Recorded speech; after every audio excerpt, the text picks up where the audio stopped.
A very, very common trope is, a young junior who's really good gets on a college team, starts to look around. A young pro who's really good gets on the tour and starts to look around and fails to realize that why they're there is because of what they know and they did, not to necessarily copy or emulate the others around them. I'm not personally a huge fan of emulation, other than like from a work ethic standpoint. I do like to guide people so they find their own way.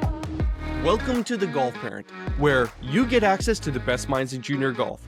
Today's guest knows both sides of the journey, from playing Division I in professional golf to now coaching elite juniors on the mental game.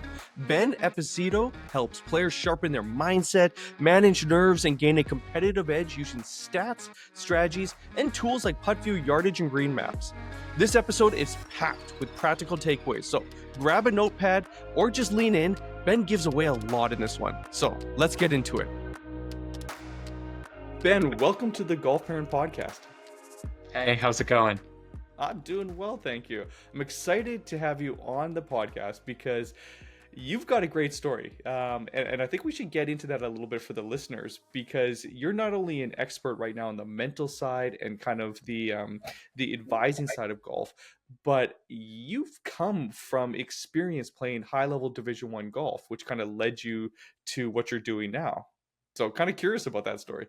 So yeah, contextually, when I'm working with my students, I like to talk about my experience going through the junior, amateur, college, and professional ranks as well. I played mini tour golf for a little bit, and that really helps my students kind of buy into what we talk about, because I've been exactly in their shoes. But part of that just journey and all that knowledge that I've collected, trying to be better myself, I now am willing to share with my students, especially juniors who are in those positions. And it's just been a really fun way for me to take all that I've learned over the years and have a utilization of that to share with others.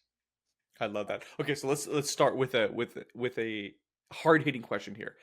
If you were to give advice then to maybe your 16-year-old self, what would be the advice that you wish that you heard when you were kind of right in the thick of junior golf, before college, but kind of working your way through? Excellent question. My advice would probably start working on your mental game earlier. So the summer going into my rising senior year, I connected with a mental coach who was a mentor of mine, and I'll go into how I utilize his program to this day in a little bit. But that was a huge turning point for me. And what it allowed me to do is not only create techniques on how to manage myself, but also have a great deal of self awareness and understanding of what makes me different and why I can't necessarily answer to blanketed advice that you just hear day to day. But what I would tell my 16-year-old self, besides get started earlier, also continue to trust what you know. A very, very common trope is, a young junior who's really good gets on a college team, starts to look around. A young pro who's really good gets on the tour and starts to look around and fails to realize that why they're there is because of what they know and they did, not to necessarily copy or emulate the others around them. I'm not personally a huge fan of emulation, other than like from a work ethic standpoint. I do like to guide people so they find their own way, because that's really how people are successful. And I love that advice where it's like, hey, listen, we all have our own individual superpowers. We all have our own individual strengths and weaknesses, and there's a reason why we're here. But what advice would you give to, a golf family, golf parents, or the junior themselves when they start falling into the comparison trap? Because it's so easy to do.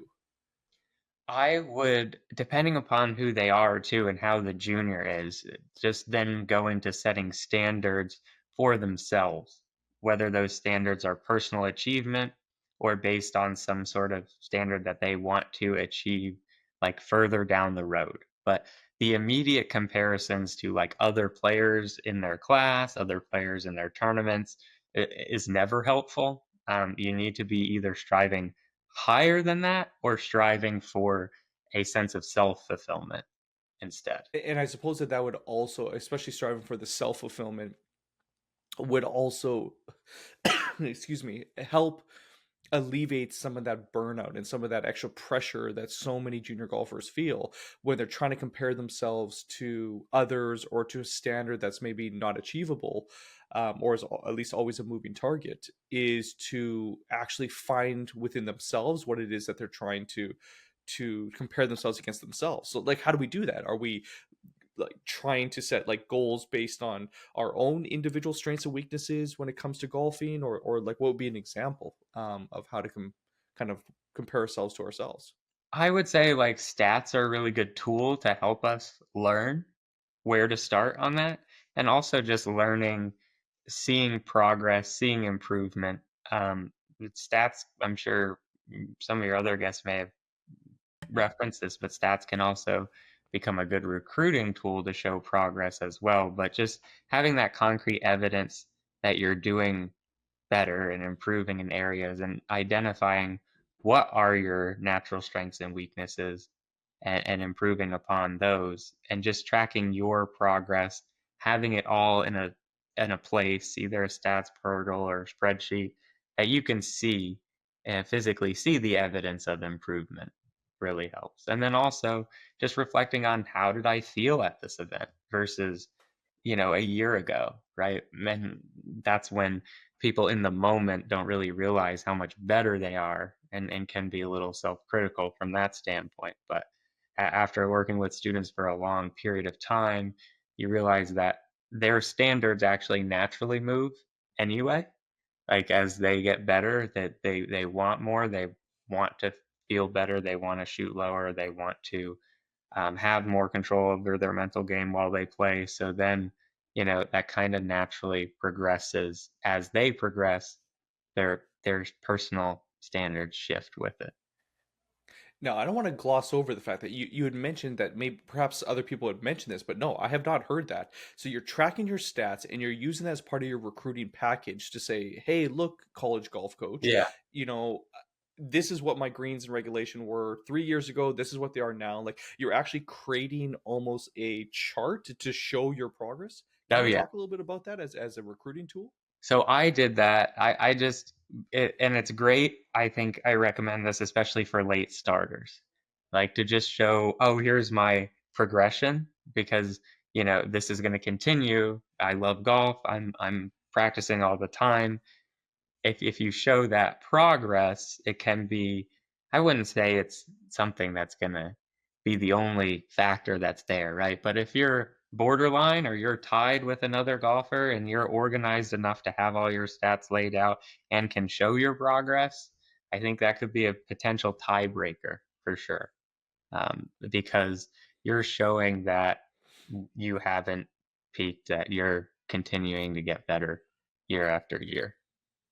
Yeah, that's great. That's it's. I never thought about that, but like it's actually as part of basically you're selling yourself, or you're selling your child to these coaches and these programs, and to show that they're on the up, to show that listen, there's significant gains, assuming that there are. What a great way, even if I'm assuming that's even if the results aren't necessarily there right now. It's easy Yeah. if they've already won 10, 20 tournaments, Yeah. or like, okay, cool. But if they haven't, but they're moving their way up the leaderboard and their stats, then it's great. Then one of the Yeah. golf coaches can catch them on the way up. Right.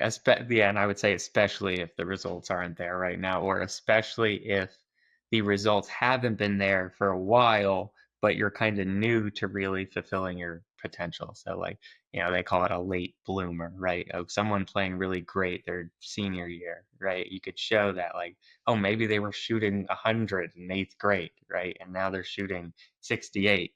And that's like, wow, that's a really short period of time to do that in competitive play. And if you have the data to back that up, just more the better for your own case. So that's kind of the type of things that, in addition to being a mental coach, I'll advise players on tracking their stats, and we'll look at their stats because I think everything is all connected in a way, and it allows us to exponentially improve when you kind of have, okay, maybe I have some physical inhibitions and mental game, and then once those two things meet in the middle, it becomes an exponential improvement instead of this kind of like holding pattern fight back and forth between, oh, which one? Oh, I tried this, tried, back and forth.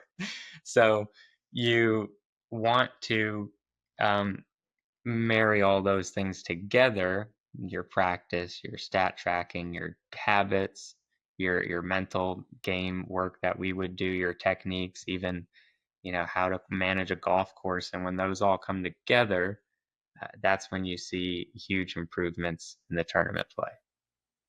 I'm excited to kind of to delve into the strategies of how to manage tournament play in the golf course. But I want to go back to something you had said a little bit earlier, where there could be some like physical inhibitions or the mental side of it. And I'm curious, like I'm a weekend warrior golfer, right? Like I'm basically a 15 handicap. Yeah. Like I started playing golf like 8 years ago, so nothing to write home of. But I love it. Like so many people, it's absolutely the best sport in the world, microcosm of life. You can learn so much. It's amazing. I couldn't think of a better sport to put our kids in. But I get nervous.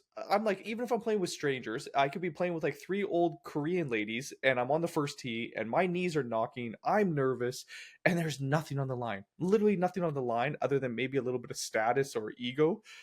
And it affects me. It affects my game constantly. So I'm curious, what's your experience with nerves in golf, and like what advice would you give to anybody that's nervous as to how to kind of calm down to be able to play their best?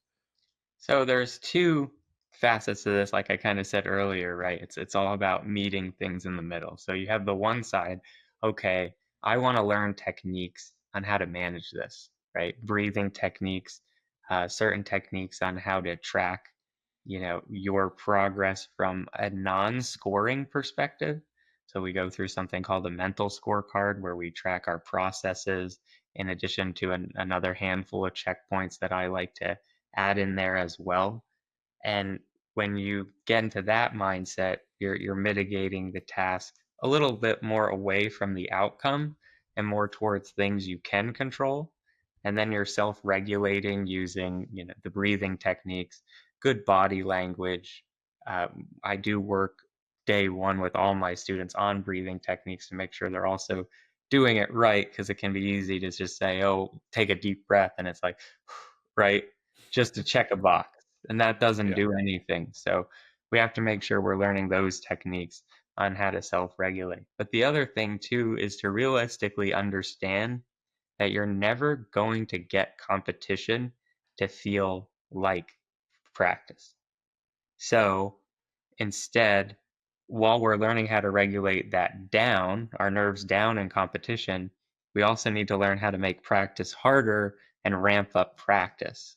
And then that transition, there'll always be a tiny gap, but the closer we can create that gap, the better off a player will be. So, my favorite challenge that I've heard that I received from a mentor of mine as well, um, that is to make every missed fairway a penalty, every missed green a penalty, and draw back. The game drawbacks where you pull it 3 feet further away from the hole after every chip and putt.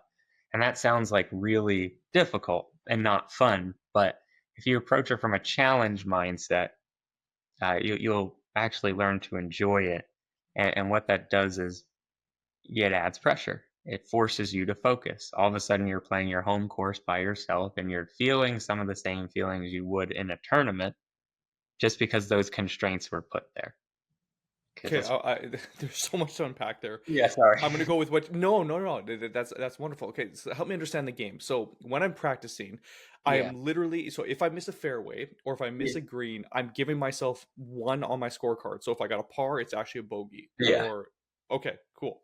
And then when I'm chipping and putting, wherever I chip and putt, like from wherever the ball's sitting, I move it back 3 feet to make it even more challenging. After you chip or putt.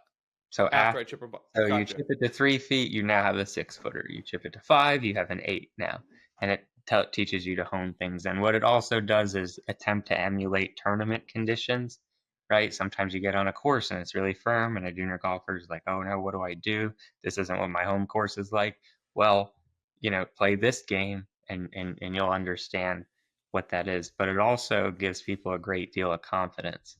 So what I would say to a player is your goal for this game is to eventually go to your like upper limit of comfort of what you want your tournament score to be, right? So like if you're saying I want to qualify for my team and I know I have to shoot 75 or better, then if I can get around in this game at 75, it's a huge confidence boost because you had all those constraints there, and now you've shot 75 even with all that other stuff going on. Once you lift those constraints, the tournament actually starts to feel a little simpler. Oh, I love that so much. I've never heard that before, and I think that is so valuable as a game to play because it's like shadow boxing with weights on your hands. Like Yeah, it's like when you take them off, all of a sudden you're that much faster and just more explosive exactly. and Yeah. it's great. It's fantastic. Okay, you talked about a mental checklist, and I love the idea that we're helping to kind of focus in on controlling what we can control, which isn't always the outcome, right? There's so many variables, bad shots, bad breaks, so much that can happen. And you talked about breathing, and there's all kinds of different ways of breathing. What have you found? Just give me one idea. Is it box breathing? Is it just a deep breath in? Is it holding? What's your preferred kind of breathing when you're in, let's just say, a high stress tournament situation? It depends on the situation. I box breathing is great, I think, between holes and between shots, but it's quite a long cycle for, usually 16 seconds to do like right behind the ball. So Sure. instead, like a 1 to 2 ratio. I know others that I know in the military had talked about like in four, hold seven, out eight, right? Where you have that 1 to 2 ratio. And then at Mental Golf Type, the program that um, I'll get into a little later. That's kind of a core foundation for the early sessions that I do with a student. It talks about just doing the 1 to 2 ratio in cutting out the hold. So you just go 2-4, or my favorite that I've experienced is 3-6. So in three, out six, and really feeling that six exhale, and then kind of stepping into the ball. Are you breathing in through your nose? Yeah, in through the nose and out through the mouth or the nose, but definitely prefer in through the nose for sure. I've always been curious. Okay, so when I stand over a ball and I'm just about to pull the trigger, am I holding my breath? Am I breathing out? Am I breathing in as I do my backswing? How do I breathe when I'm actually swinging? Hey, if you're enjoying The Golf Parent, if these conversations have inspired you or helped you become a better parent to your junior golfer, please hit subscribe. It truly means the world to us and sends a powerful signal that what we're doing matters. And if you're feeling extra generous, leave us a review or follow us on YouTube, Spotify, Apple Podcasts, or wherever you listen. Your support helps us grow and continue bringing you incredible guests each week. Thank you. And now back to the episode. Oh, I would you I like breathe out, and then within a second you're going. So as soon as you finish your breath, you're already on your way back at the backswing. So then Gotcha. So you're that's only almost your really trigger. holding it. Yeah, you never want to hold it at the top in swing on the way down. No, No. there's all sorts of timing there. So yeah, it would always be. And then, yeah, maybe looking at the target, getting a nice like 3 to 4 second exhale while your eyes are out at the target, and then as soon as your eyes return to the ball, you're already on your way back. Gotcha. And you're not even thinking about breathing. You're naturally No, breathing because in a during that time. second But and a half at that point, of your oh, swing at most. Yeah. okay, great. So now going back to you talked about like the mental process as like almost like a checklist. So in addition to keeping greens in regulation and fairways hit and how many putts, three putts, all the rest of these, what are just some examples of stats that are not necessarily outcome driven, but things that you would suggest some of your students or kids to be keeping track of? Um, so my favorite one to go off is the mental scorecard that I mentioned earlier. Just how many times are you doing good breathing techniques? How many times are you doing your uh, good body language is another checkpoint I have. And then at the end, I also have, if you have a negative post-shot reaction, it negates that. So you kind of Interesting. you can't count it if you're, slamming clubs or getting upset or visibly showing, displeasure with the shot. So are you Uh, giving yourself a maximum of two for each hole? Like whether or not you did your breathing and whether or not you did your I guess mental rehearsal, or like what's a maximum score that on the mental scorecard that someone could have each hole? you would do a maximum of however many shots you have. So it kind of becomes a percentage function of what's left. So you have, I did it for 64 shots out of, and shot 74, right? There were 10 missing, and then that becomes a total percentage. And then the higher the percentage you get, obviously, the better, keeping in mind that it's generally not realistic to get any more than 95. Interesting. And And you've seen obviously a clear correlation between the amount that someone's focusing on the mental scorecard and the actual score on their card. absolutely. I would say every time you miss a point, you lose between a quarter and a third of a shot. Every time you So, miss doing the mental yeah, rehearsal and yeah, breathing and all the things, body exactly. language, the things that Yeah. you'd be advising. So not even just missing all of them, missing one. So if you don't get through everything and like, oh, I rushed my decision-making process and didn't check the wind. Like you can't count that as a successful point anymore because you flew through that part. Or I, did everything well, but I slammed my club. Then that one's out, right? Or I did all the breathing techniques, great decision-making process, but I stood over the ball and I just wasn't committed and I hit the ball anyway, that one can't count either. So if you're getting to a level where you're doing that like 90+% of the time and getting through all that, then you're at basically tour level in terms of focus.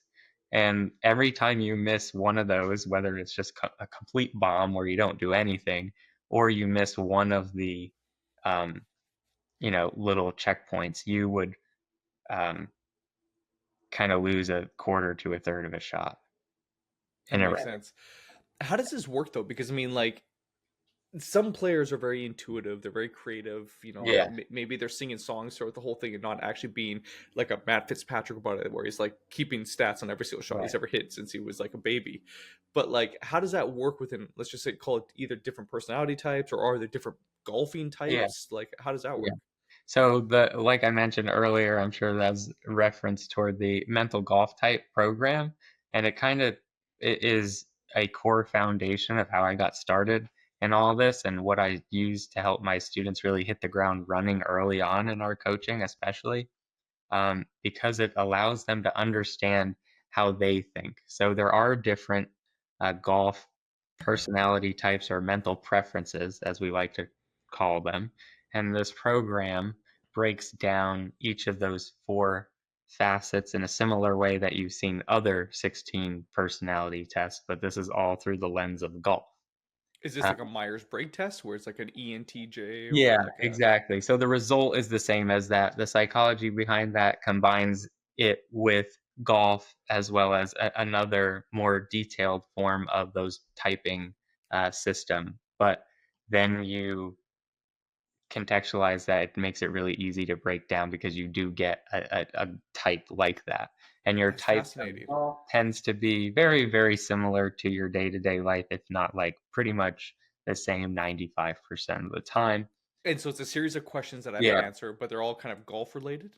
Yeah, and they're just yes or no, one or the other, and that is sort of the foundation of that program was being developed when I was a junior. So when I was working with my mental coach, I was sort of a pseudo guinea pig for this, and it worked really well for me. So I was all in as soon as it became an official program around 2021, and just really, hitting the ground running. Because if a student can understand that and what they do well, the really telling part is that we can then decipher what makes them stressed. And if you know what you're doing at your best, you know what makes them stressed. And a lot of those natural strengths actually flip their attention towards something else when you're stressed. Meaning, for example, maybe you're a more introverted player, but then under stress, you would get more expressive, but you would do so in a negative way. So that flip happens in a negative way. You see a very quiet player all of a sudden lash out and slam a club, break a tee marker, like you see on TV, even at times, right? And it's like almost shocking. Wow, I didn't expect you of all people to get, that upset that quickly, but it's typically a culmination of the opposite. So you get like Tiger versus Phil, right? Tiger would be a little more expressively angry, even though he was like Mr. Tunnel Vision, straight away, don't talk to anybody. And Phil, when he was not playing great, he would kind of be head down, tail between his legs, kind of sulking, dejected within his own space, but in a negative way. So we kind of decipher, okay, what do those strengths look like? And then what is the sort of stress version of your opposite type that's going to come out at times when you're under pressure? And that's how we identify that. And the great thing is when I'm working with parents, they see in the day-to-day life and they see in the tournaments that, oh yeah, that's what my child does. Like when things are going off, they literally turn into another person. Their personality changes, and it goes to a negative culmination of whatever their opposite unnatural position is. So you have, like you said, the creative, intuitive types, the feeling players versus ones that make decisions purely on numbers. Then you have more of an organizational standpoint. Are you a more adaptive player? Are you more of a planner, like where you just like to have, you know, everything set in stone, one shot, taking one shot shape down the middle every time? Or are you just kind of like, here's my toolbox and then we're going to just make it happen, And having that info about who they are lets me then tailor my teaching to them and then kind of figure out what's going to happen if they get upset too. So, I'm curious. It's I know it's a relatively still new system, but when I first did my Myers-Briggs test, they correlated it to the Office characters, and I think I was okay. either Creed or Dwight, which Okay. either way was hilarious to me. But have they figured out like, okay, John Rahm is this personality type, DJ is this one? Like, have they been able to kind of correlate them to actual professionals? Yeah, like speculatively for sure. Not everyone has taken the actual test, right? And that the test has been passed around by some pros, so there is some information on that. But I think what you see more than anything isn't maybe like all four letters together.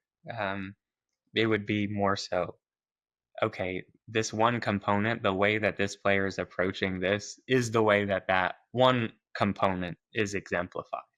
So it's really Okay. easy to identify like players that are more what you would call intuitive versus sensing. Sensing players very task focused. So like Shoffley or JT, they're always looking at their takeaway in their practice swings, right? Standing over the ball. And they're very head down at ball, take away, a couple of target looks and go.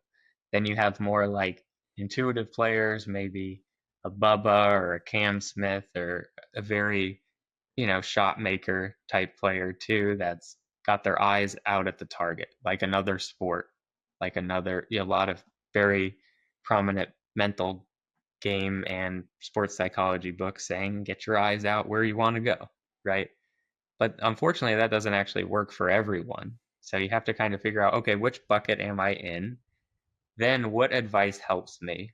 And then learn to have the self-awareness to then filter out the advice that may work for some but aren't isn't going to work for me. And that kind of circles all the way back to the beginning where I talked about players being there because they found what works best for them. I love that.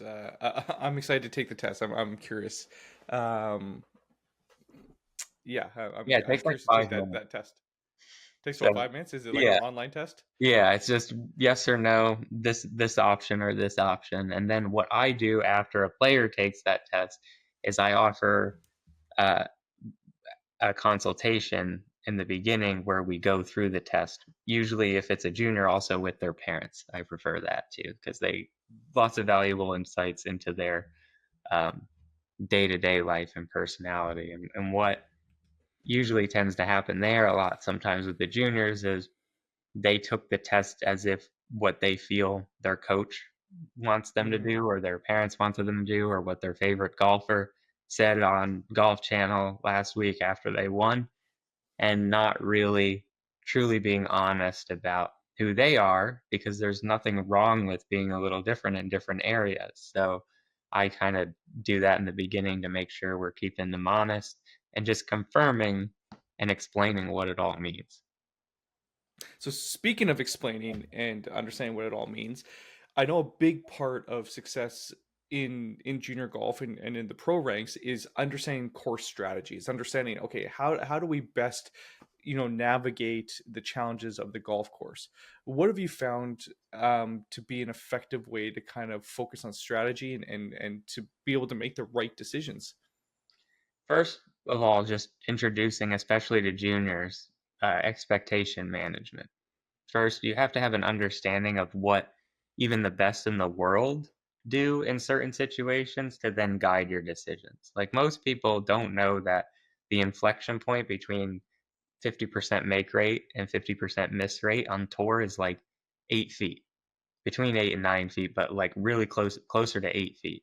Like that shocks a lot of people. So first of all, having the context of like on tour from the middle of the fairway, I believe it's 162 yards. The average is 3, right? So there's not much you're gonna So beat the that. average score is a three. Yeah, If you're 162 exactly. yards out, it's you hit the green, two putt. That's your Yeah, average. exactly. And the average two putt distance on tour where they're one putting the same percentage as they three putt is like 33 or 34 feet or something. So just understanding. Sorry, can you explain that more? So what So does the that mean? exact average is a 2.0, right? So you would, if they three putt 5% of the times, they also one putt 5% of the time, and the other 90% of the time is a two putt. It's right around 34 feet. 34 feet. Okay, Yeah. okay. So at 34 feet, you're just as likely to three, not just as likely, but the Yeah. stats will show that you're just as likely to three putt as you are to one putt from Yeah. 35 feet. Or I think That's it may even dangerous. be 32. It's between 32 and 34, and that's PGA Tour best in the world, right? So we need to start then, okay, building our strategy first. What's the baseline expectations? Then I like to, yeah, just introduce good practice of, taking a look at a hole. Where's the biggest area to land? A lot of basic stuff. But then where we take it to the next level is contextualizing where in the round you're playing. So your game plan, does it change if you start on 10 today or start on 1? Is that par 5 your second hole of the day or your 11th, right? Does your strategy change because you're really great around the greens and not an amazing iron player? So we should be more aggressive because you can get up and down anyway, and I want you to get it as close as you can on the par fives to let your short game shine. Because if you're that kind of player and everyone's telling you to lay up, then you're kind of playing into the hands of your weakness instead in an effort to be smart, right? At times. So there's always a context based on the player's natural strengths and weaknesses. But it also gets down to how a player selects a target. Like the mental golf type quiz would tell me if someone is more likely to want to pick boundary targets or singular vertical targets like just a spot or a tree, and by boundary targets I mean like a field goal. So you have two ends and I'm hitting into this zone. So a lot of people don't realize that like zone targets are actually a thing for some, and they're very beneficial. And just aiming at the aim small, miss small, is doesn't work for everyone. So, okay, so I got my hands on one of these Yardage green books from PutView, and I'm a fan. Yeah. This is my first time ever interacting with a Yardage and green map. Again, as a weekend warrior, I don't need it. I'm just lucky if I'm hitting greens and not chunking it into the woods here. But I played about 3 rounds now with an actual Yardage book. And man, do I find it fascinating because there's so much information here. And I'll put it up on screen for those that are just listening. I'm looking at it's a heat map on the actual greens, and then it's also got a whole bunch of numbers that are showing on the fairway. We've got uh, concentric concentric circles. I never get that right. I've Concentric got one as circles. well. You've got a bunch of circles that are kind of circling around the green, and I don't understand what these numbers mean per se. So can you walk me through for those that have never used a greens book or a yardage book? What are these for? Like, how do I properly read these, and how can this actually improve my game? So absolutely. One of my favorite things about Putt View books too is obviously all the great features, but that they have a notes section in the back, which I really, really encourage my students to utilize for our mental game notes. And I know it seems really, really simple to just have a few blank pages in the back, but you'd be surprised how helpful that is. Sometimes I didn't even realize that there was notes in the back. just So that, what would you encourage your students to put in the notes then? usually general course information. These greens are firm or soft, or when I did my normal putting stroke at my home course, it goes 30 feet, but here it goes 25. Just some sort of reference of what this course means and kind of reference to my other courses. And then a lot of encouraging mental game tips specific to based on what we're working on, the mental scorecard reminders, the target selection reminders, even just a couple of things about the reasons they play golf, right? To just remind them and why they're out there and what their goals are and help them achieve what they're looking to do. Reminder that, every day's an opportunity to play your best, and just little things like that can go a long way in the moment. I've got a question, Ben, for you. I know that obviously you played high level Division 1 golf. You were also on the pro tours as well.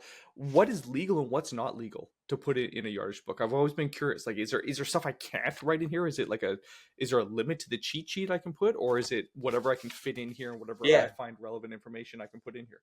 Whatever you can fit in there. Yeah, as long as you're not having this level of detail at a higher level, so you see that, or and blown up to a larger size. So the putt view books are obviously USGA legal, but if you back years ago, you used to be able to take a heat map like this with even more detail and blow it up to like an 8.5 by 11, so you see it even more. That's no longer Oh, legal. so But this is legal on tour. So I can Oh, use a putt absolutely. view. Yeah, In- 100%. Yeah, everywhere. Interesting. Legal everywhere.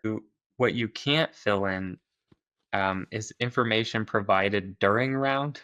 That's illegal.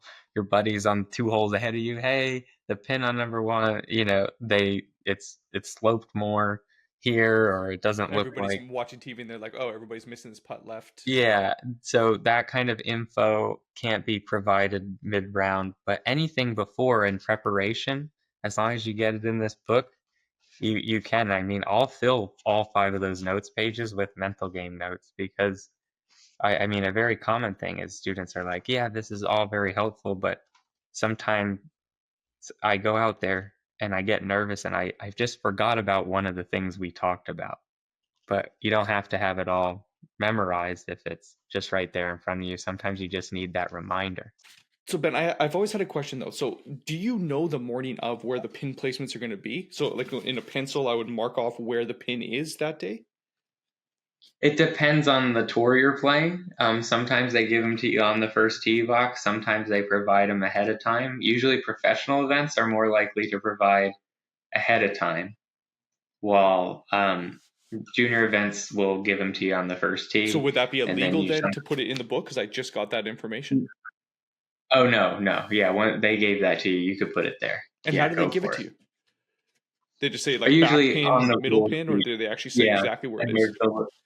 it's usually like, it'll by yards give it how many it is from the front edge of the green, and then how many it is to the closest edge on either side. So it'll be like 10 on and 5 from the right. And they Gotcha. have a little chart that goes 5 and 10. 10 on 5 from the right. Okay.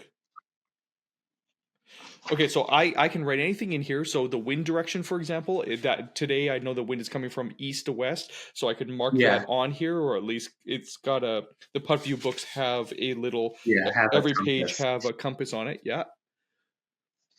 So then I always have an idea of where the wind's coming as well. Okay, so walk me through. There's two different things. So I'm going to focus on the green for 1 second because that's kind of what we were just talking about.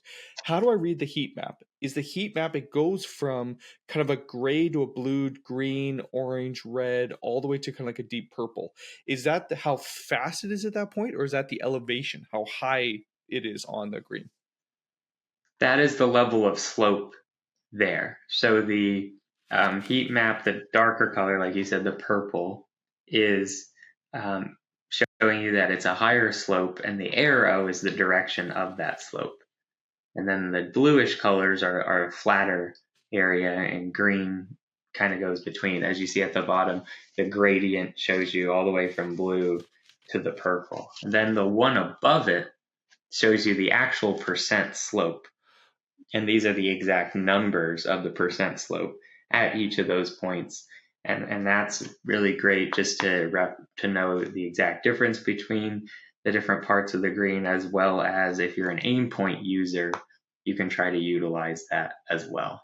Okay, so I'm curious though, when it says percentage slope, and I see like for example on the book, we're seeing numbers like 2.2, 1.0, and I'll flash this up as well so that's it's clear for everybody. But that's at that exact point on the green. If it says a 2.2 and it's green, and where's that point? So I know it's a slope from exactly that point, 2.2, or I don't know if I'm formulating the question right, but how do I know which way it's sloping? The arrows are telling me left to right. Yeah, the area. So at that point, it's that percentage slope, and the arrows are showing you which direction. Gotcha. Okay. Is there anything else that's helpful or that you help kids to see when it comes to the green reading book aspect of a putt view, yardage, and green map? I always like to use it as a check, right? Obviously, your eyes are the first pass at it, right? You always want to read with your eyes first, and I find these incredibly helpful when you have those putts that you're not sure which way. You go on one side, it breaks one way. You go on the other, it breaks the other, and you're kind of struggling to commit to either one. The book will usually tell you which one to go with, and you trust the book from there. And you can also always use it obviously as a part of your reading process as well. But the cool thing is around the green map is the slopes around the greens as well. So do you have runoffs in the back? Is it sloping away from the green toward the green? That's all indicated by those same arrows around. Another thing to keep in mind is the grid, which will just help you identify where the pins are in the location. So each of those grid would be 5 yard increments. Sorry, 5 yards or 5 feet? 5 yards. So each little individual square on there. The big squares of the little square. So on the side it goes 0, 5, 10, 15, 20. Those are yards. And Gotcha. then yeah, the little squares are smaller units. But as far as the green map goes, that's an excellent place to start. And then, as you mentioned, these circles from the front edge of the green and all the circles that jet out from the tee box and the front edge of the green are an excellent reference for you to see what kind of approach you would have into the hole very quickly by looking at the book if you hit that part of the fairway. Okay, so now we're switching to on the putt view yardage book now. It's basically showing from the tips, I'm assuming, the yardages to different areas of the fairway, as well as, and then you can kind of get an idea of where the danger might be. It's also showing you arrows of how the actual fairway is going to be sloping.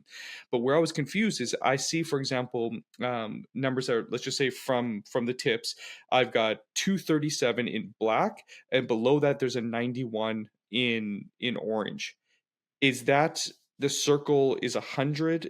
So there's 3 circles that are surrounding the green. Is that now what's going to be left in would be 100 on the largest circle, 100 yards into the middle of the green from there? So the orange colored ones show you the approach you have in. So they're all from the front of the green. Then you go 50 and 50 and 75. Yeah, okay. And 100. Yeah. And so that's yards. So I can see where the 100-yard marker would be and where the 50 yards in. I gotcha. Exactly. And then so if you hit that area on the hole, you know that it's that far out. I'll find a better example here. You see everything comes out from the front edge of the green there, and then from the tee box at points, right, it'll intersect with, so at 250, this intersects with the 100, which tells me 250 to have 100 in, and then I wouldn't have to take on all this other crazy trouble. I'm also seeing numbers on there that are +3, +3, +2 that are right in the center of the fairway. What does those plus mean? those are the slope from where you are to the green. So as you know, from competition play, right? They always say slope is illegal. All the ones that have slope on them, you got to shut the slope setting off. These books are pre-annotated with those slope numbers for you, so you don't have to then go check the slope all the way down the fairway in a practice round or try to eyeball it. You have the number in the book Gotcha. already. So if I understand this correctly, at the 50 circle, let's just say I left myself a 50-yard wedge in, and there's a plus Yeah. 3 right at that 50. Does that mean I'm 3 yards on top of it? I'm higher than the green, or the No, green is higher you than have me? to add. Yeah, the green is higher than you. So then it's 50 plus 3, 53 Oh, so it literally is just equivalent. 53 based on the slope. Yeah, So it's yeah, calculating it for me without it's. I don't have to do any other math in the sense of now no, I know that I have to hit a 53-yard shot, not a 50-yard shot to hit the center of the green.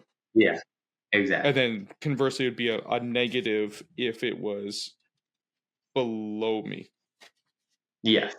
So downhill, you have negative and it'll be minus whatever. There's some par threes that are pretty significant, like -8 or 10, and then you take that into consideration there, and that gives you the correct number to do so. That's fascinating. Again, I'm going to get a code to share with all the golf parent audience out there because these putt view books they're incredible, very beautifully detailed. There's so much information in here, and if you're like me, like I pretty much go to my home course usually every weekend. Like that's where I'm golfing. So the idea that I have this little cheat sheet in my hands, plus everybody looks at me and they're like, "God, that's so cool. What the hell is that? Like, how do you have this thing?" And it's yeah, I highly recommend everybody to go out and kind of get their hands on one of these putt view. And again, I'll get a link for everybody, put it in the description to get a couple dollars off. But yeah, cool. Anything else that you want to say Yeah, about these these are the best books? books out there. These are the best books out there. This is what I recommend as the gold standard to all my students. I'm not just saying that because I'm on a podcast talking about them now. I have used these before. I started coaching. I had reached out to them to work with my students on them after I knew it was a great product already. So it's something that I believed in first and then started using as an example for my students. Yeah, it's fantastic. Okay, cool. Thanks, because I mean, I bet this is my third round playing around with it. I understood like 70% of the book, like it's intuitive, but I had some questions that Yeah. you answered for me, so I appreciate that. The details are, yeah, it's more detailed than any book. Like most books won't have a compass on the tee box, and the circles from the center and off the tee box are extremely helpful Yeah, for identifying where those hazard lines. One thing I want to point out too, and probably my favorite, is the width between hazards.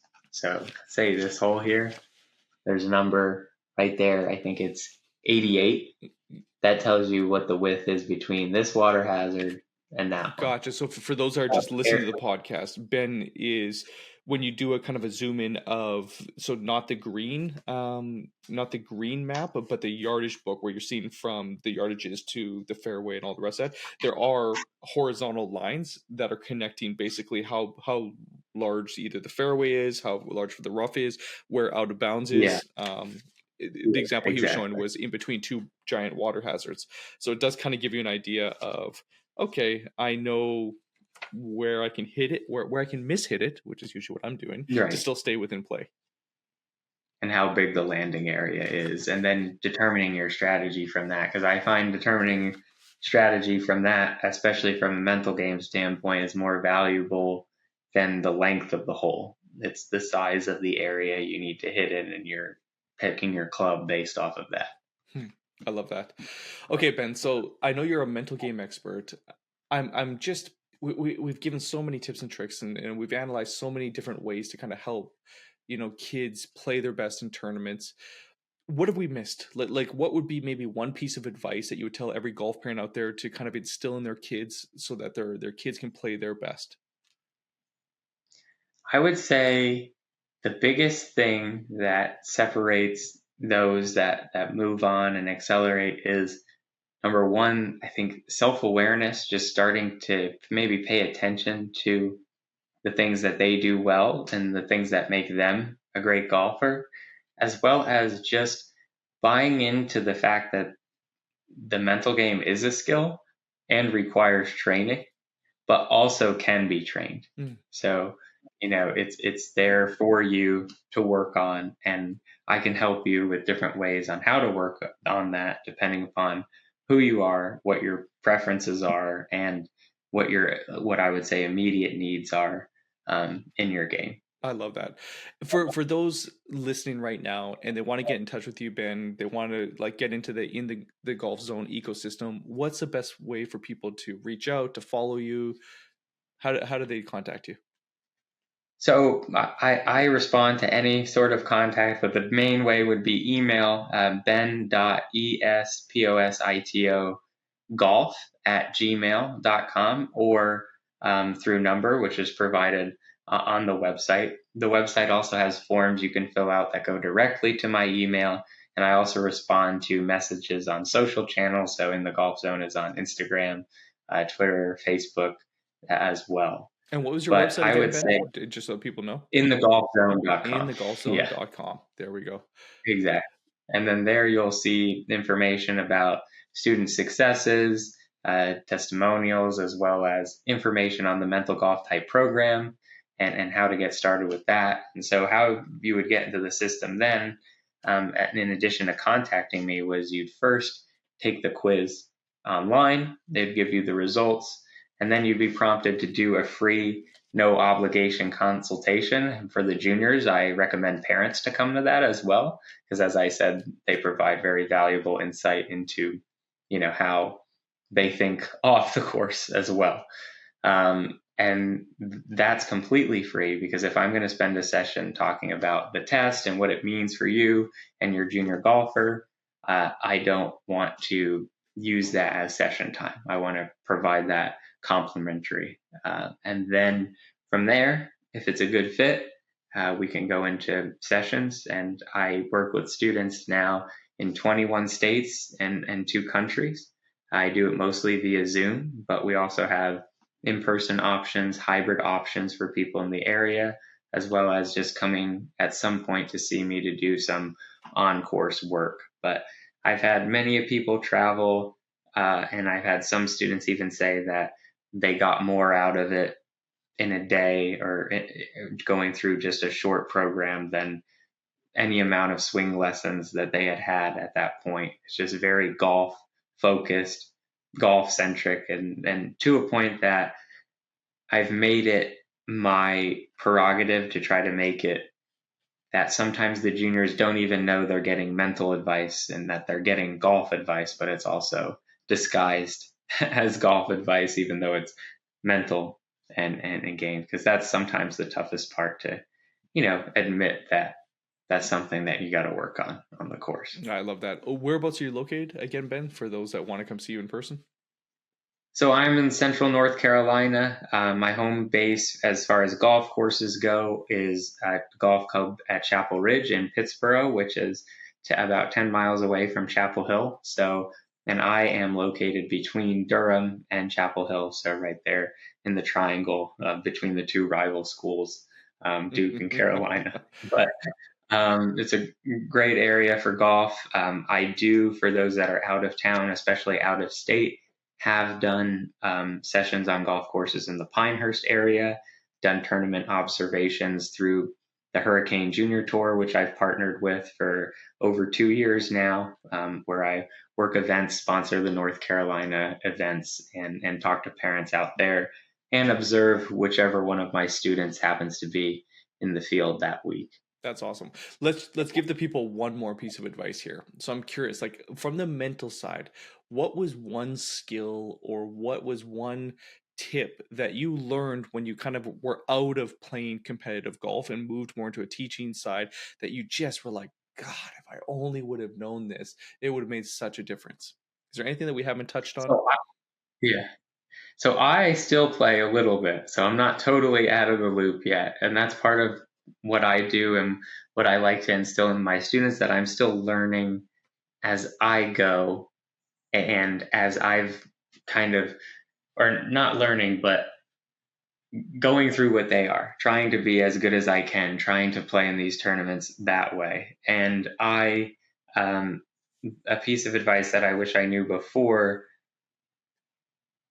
is very much, I would say, how those things all tie together, as I said earlier, that there are parts of your physical game and parts of your preparation that make the mental game easier. So I think today it's easier for all of us to get caught up in the distance and the ball striking. And years ago it was all about the short game, and now it seemed to have pivoted the other way. And, everything's kind of cyclical in that way, of which maybe it'll flip back the other way once everyone's a great driver. But what I would say is the short game, like your game around the greens and your ability to make like really short putts, is one of the strongest mental game tools you can have. Having a safety net of a strong short game, having a safety net of a reliable tee shot, having a safety net of knowing you're really, really great at cleaning up from inside of 5 feet takes undue pressure off of every other part of your game up the chain. So not only are we working on your process and how to manage things and how your actual mental golf type and personality can influence the steps in your process to be different from everyone else, but also those physical attributes that can then take additional pressure off your game. And I do work with some of my students on their short game and around the greens. They have a swing coach and not a designated person for that. I'll help them with shot selection, teach them some new shots around the green, have a bigger arsenal to know if I'm in this situation, there's no reason to panic. I know what shot to hit here. And if I hit my 7-iron over there from the fairway, I can make it work from there. I don't need to be so afraid of this shot. And then it then kind of works its way all the way through the day sometimes. So I didn't realize until I started teaching that the short game is your safety net. And that's a huge part of instilling that into mental golf coaching as well. Ben, I'll tell you this podcast is now, this episode has become my safety net. I feel more confident, more secure, a little bit less nervous. I feel like you've given me and all the audience a lot of tools and a lot of different things to work on and ways to like strategize, not only on the mental side, but actually on the core side. So I thank you, Ben Esposito. My goodness. Yeah. It's been a pleasure. Thank you so much for coming on the Golf Parent Podcast. This was a lot of fun. Thank you. Thanks for having me on. Yeah, it's been great, and I'd be more than happy to answer anyone's questions who wants to reach out, and look forward to continuing to do what I do. In this episode, we used PuttView green reading books, and there's a reason why. They're the best in the game and officially Golf Parent approved. With over 30,000 courses fully mapped, PuttView is trusted by pros, NCAA programs, and now by us. Want to check them out? Head to puttviewbooks.com and sign up for their newsletter to get 20% off your first purchase. And hey, if you haven't already, please subscribe to the Golf Parent Podcast and YouTube channel. It helps us keep bringing on great guests and sharing insights to give your junior golfer an edge. And if you're feeling extra generous, leave us a quick review. It's free and it means the world to us. Thank you so much for tuning in. We'll see you next time.